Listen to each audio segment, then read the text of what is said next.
Who knew Russell Westbrook will be in a Nuggets uniform soon, suiting up with Jokic and Murray?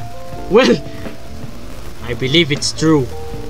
Russell Westbrook, who was a former Los Angeles Clippers, is currently in a sign and trade deal, finalizing a deal that will be I guess soon magiging finalized na, where he'll be joining Nikola Jokic and Jamal Murray, forming another big three downtown in Colorado in Denver. So for today's video, papag-usapan natin yung deal involving Russell Westbrook. Well, hindi mo na siya pumunta sa Nuggets.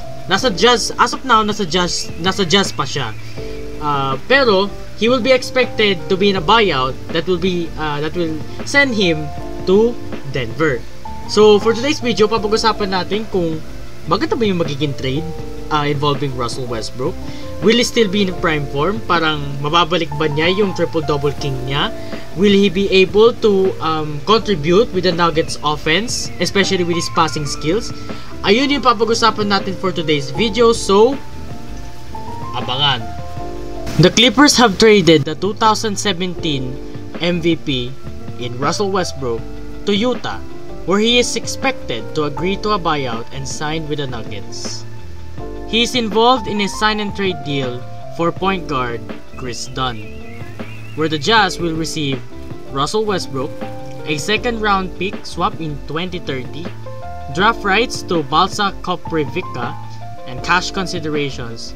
On the other hand, the Clippers will receive Chris Dunn.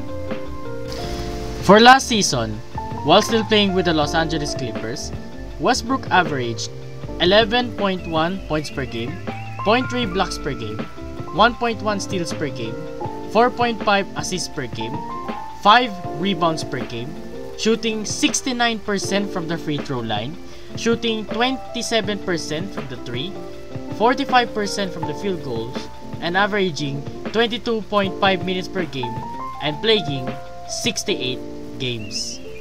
With Westbrook expected to go to Denver after Utah, well, he went to Utah na rin noon, kaso pumunta siya ng Clippers, parang ganun lang din nangyari, pero nasa Nuggets na siya. I believe he will be able to help Murray and Jokic with his like triple doubles. I believe kaya pa niya. Yes. Though wala na siya sa prime niya, I'll give you that. He can still be able to run the point, and I've been seeing some things online na magkakaagawan daw sina Westbrook at Jokic pagdating sa triple-double. Well, good luck dun. But I see naman na makakatulong si Westbrook, well, not in his shooting, sa pagiging skilled point guard with his passing abilities, vision in the court, etc., etc., which can help Denver maintaining to be a playoff contenders. I believe siguro makapasok din sila sa finals if nakayanan nila, and who knows, Westbrook can win his first championship.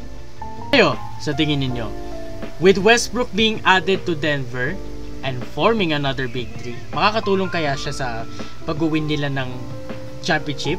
Maybe Westbrook winning his first championship. How can he contribute with the Nuggets? Makakatulong ba yung passing abilities niya, yung full court vision niya, tapos yung pagiging skilled point guard niya? Leave your comments and opinions in the comment section down below. That will be very much appreciated. But for now, yun na muna para sa akin. Hope you guys enjoy. By the way, I think Bronny's doing good in Summer League. Like, we saw the slump in the start, pero parang nag-i-improve na siya slowly but surely, proving the haters wrong, but who knows. Kayo na humusga, tsaka kayo na rin mag-comment nun. So, anyways, yun na muna para sa akin. Hope you guys enjoy. Once again, thank you guys for watching, and I will see you in the next video. Peace.